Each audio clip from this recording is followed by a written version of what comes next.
Let's go to the scriptures just a moment. Let's go to Isaiah chapter 40, verse 3.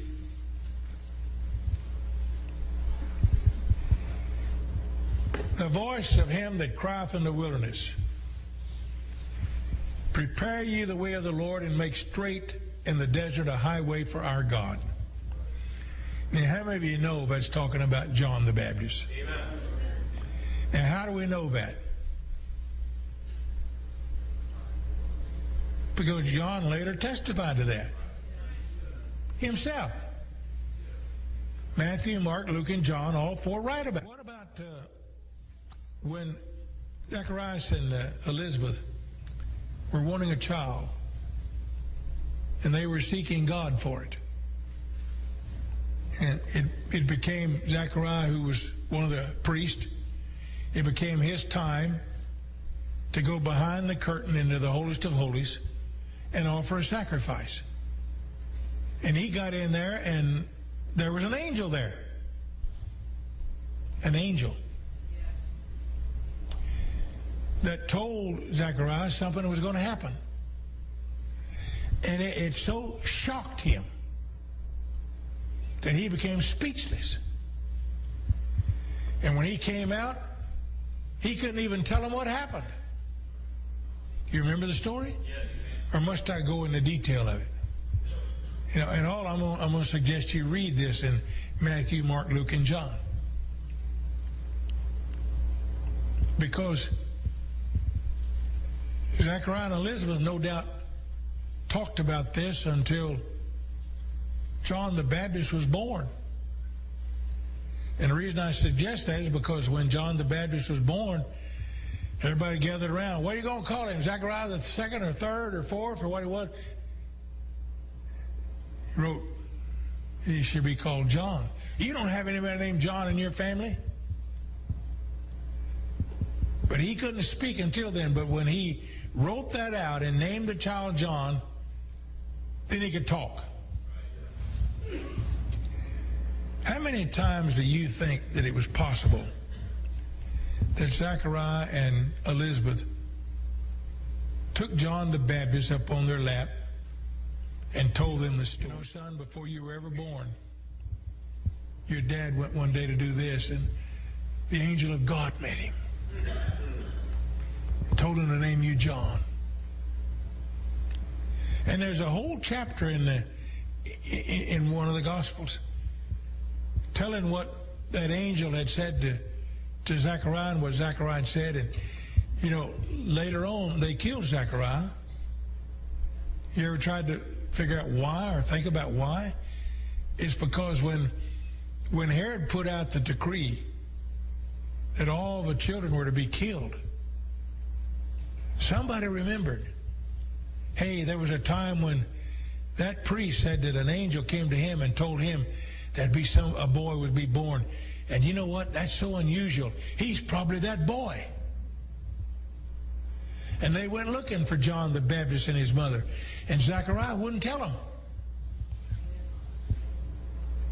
And Jesus is the one who later said on, you killed Zacharias between the door and the altar. Did you know that? They killed him. But when John the Baptist and his mother fled to the wilderness, they wanted to know where he was. But John the Baptist was about 7 years old or younger. Do you think that was the only supernatural thing that happened? An angel came and stood in that behind the holiest of holy curtain with Zechariah and told him that? Or do you think that Zechariah and Elizabeth had other experiences with John the Baptist?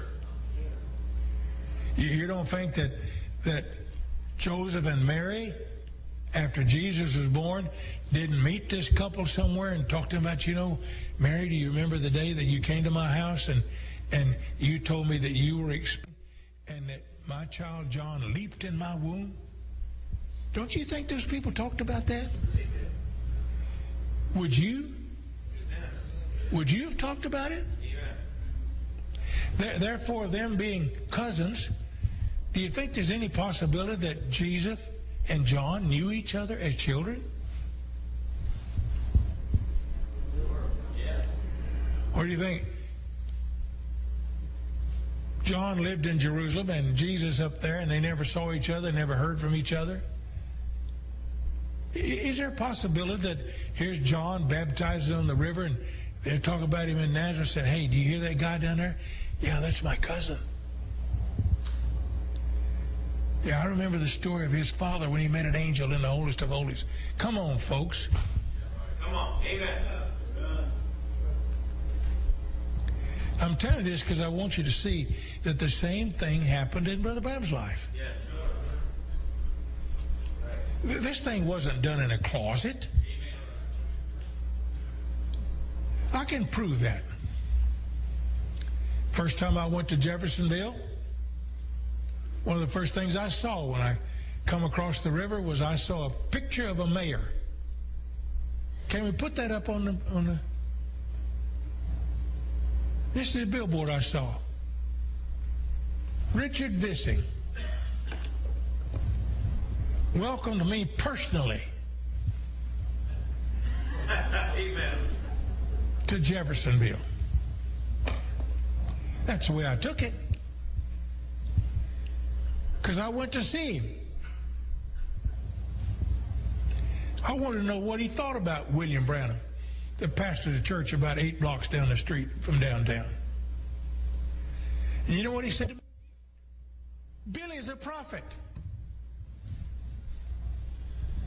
We've known he was a prophet since he was a little boy. He told us that bridge over there was going to be built. The one you come across, he told us about that bridge being built before it was ever built. Now let there be no other details about that bridge. That ought to prove that there was something in Brother Branham's life as a child. And if you read it concurrently together, he was carrying those buckets of water, and that man talked to him, never smoke nor drink nor defile your body, and it scared him. He told his mother and father about it, and from 4 days to 2 weeks later, he's playing marbles somewhere with his brothers, and he looks up and there's some movement down in the wilderness in between where Brother Branham lived and the river. There were some trees and wilderness, Brother Branham called it. On down closer to the town and the bridge, there was the boat company was there where they built barges. It's still there today. And Brother Branham looked up and he saw some movement in that wilderness. He looked and he saw a big bridge being built. Let's see if we got a picture of that. And it became this bridge. Now, on this side is Indiana. You go across the bridge and that's Louisville over there. And it joins into 2nd Street. So people used to call it the 2nd Street Bridge. Bridges are over here on this side. There was a railroad bridge over here. But later on, the big 4-lane bridge, it was named the Jack F. Kennedy Bridge, was built. But this one was the one that people came from Louisville to Jeffersonville on. They estimated before the Jack F. Kennedy Bridge was built that about 25,000 cars a day crossed that bridge. But the day that Brother Branham was baptizing in the Ohio River, June the 11th, 1933, and we figured that date out because Sister Branham and I sat down together, and I had talked and interviewed some people that were on the riverbank that day, and some of them were still living, and I had the privilege to meet them and talk to them. And Sister Branham told me that she was there, and she remembered it was so-and-so's birthday the day before, and we figured it out on a 1933 calendar that it was June the 11th, about 2 o'clock in the afternoon. Now, Brother Branham had that meeting, and he was baptizing, he says, the 17th person, but somebody probably can't find who that was or exactly what it was. They'll want to question that. But anyway, Brother Branham was baptizing that person. And I estimate from what I've calculated them all of them, there was about 4,000 to 5,000 people sitting on a riverbank. Well, now, why was there that many people in Jeffersonville on that day watching a water baptism? Well, you see, just across this bridge is Louisville, Kentucky. And you know what? People on Sunday afternoon used to didn't go to the baseball game or the football game. They took a walk across the bridge. Nice sidewalks on both sides. It cost 35 cents for any vehicle drawn by an automobile pulled by 3 animals. If it was 2 animals, it was 25 cents. If it was 3 animals, it was 35 cents. But it wasn't bad for people to walk from Louisville. I'm sorry, let me do the wrong one. Walk across this bridge. And walking across this bridge, you could look off the bridge and see the baptismal service taking place there. And there also, at that time, there was a meeting, and had been 500 people saved during that meeting. And it was just a thing that people did on Sunday afternoon. And they showed up at this water baptismal service, comfortably seated along the bank.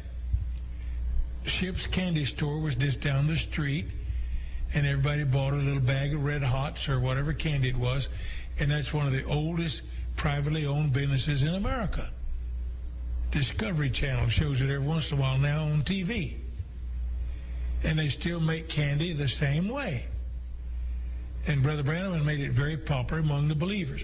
Whenever they have any kind of a meeting in Jeffersonville, they make Red Hots by the tons. That's the truth. The man told me. He makes 2 or 3 tons of it because people are going to buy it and take it home. Yep. But it was a toll bridge until 1936. You had to pay a toll to get across it. It was built in 1928 and 1929. But Brother Branham, as a child, had looked up and saw this bridge extend across the river. Let's see what other pictures we got of it. Oh, go back to that previous one if you can. The bridge here, these posts, there's an eagle sitting right up there, and one on that side too. And I want you to know that this end of the bridge is Indiana. That's what that sign up there says. The other end of the bridge is in Kentucky. But there's something very strange about this bridge. All of this bridge belongs to Kentucky. In most places where a river or a body of water divides states, the state line is in the middle of the waterway. But not here. The entire river belongs to Kentucky. If you stand on the bank to fish on this side, you have to have an Indiana fishing license. But if you stand in a boat or you're standing in the water, you have to have a Kentucky fishing license. Because this entire bridge belongs to Kentucky. That's the reason that when you see this right here, I'm going to show you this section here up close. You have to flick it to see it, son. This is the side I was showing you. And I don't know whether it's going to show up on there or not. Yeah, now you get up closer, and that's the state emblem for Kentucky. And it's sitting in Indiana. Have you ever read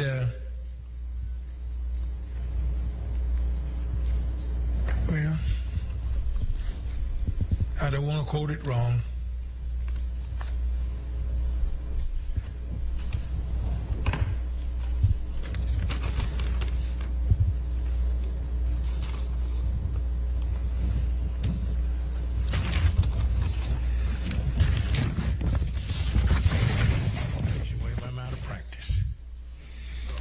Matthew chapter 3, verse 10.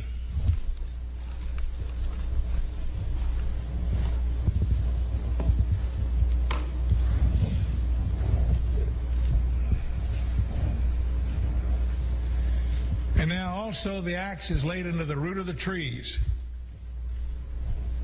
You ever heard that verse before? You know who's that's talking about? John the Baptist. Let's go back to the picture of the bridge. What's this man doing? Laying the axe to the root of the trees. Oh, now, Brother Green, you're trying to be super spiritual there. No, I'm just saying that's a coincidence. I didn't build it. I didn't design it. Know who the architect was, but somebody came up with that state seal for the state of Kentucky, where Brother Branham was born. Come on. Amen. Let's look at the next thing. You're going the wrong way. Go on. Now, this up here says something about the Louisville Municipal Bridge, built in 1928, 1929.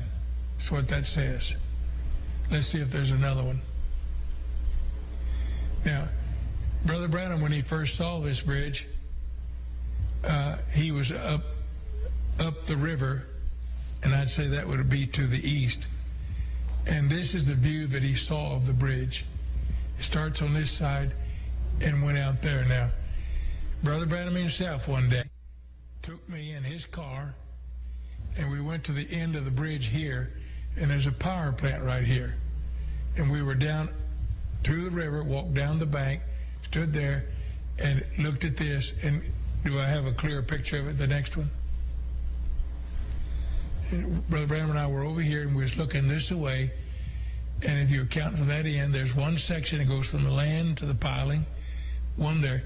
And this section is the section that he pointed out to me fell, that he saw fall into the river. I can see it very clear here. I don't know how clear you can see it up there. But Brother Branham himself personally told me that. Just like the mayor had told me a few months before that he believed Billy Branham was a prophet because he told him about this bridge being built before they ever built it. Now, there's a question about the days, the years, how long it was. But you know what? Brother Branham, as a little boy, playing marbles, saw the bridge, told his mother, told others, even told him that he saw a portion of it fall, and counted the men that fell into the river. Now then, because these people cannot find that in the newspapers or in any magazines or any historical record of it, they want to say that it didn't happen. So the prophecy was false. Well, you know, fact enough that it was built. And it was a little boy that told him, not just his parents, not just believers, but the mayor told me himself. Amen. That he believed Billy Branham was a prophet because he told him about that bridge before it was ever built. The mayor was older than I was, so I never questioned the dates, the years, anything else.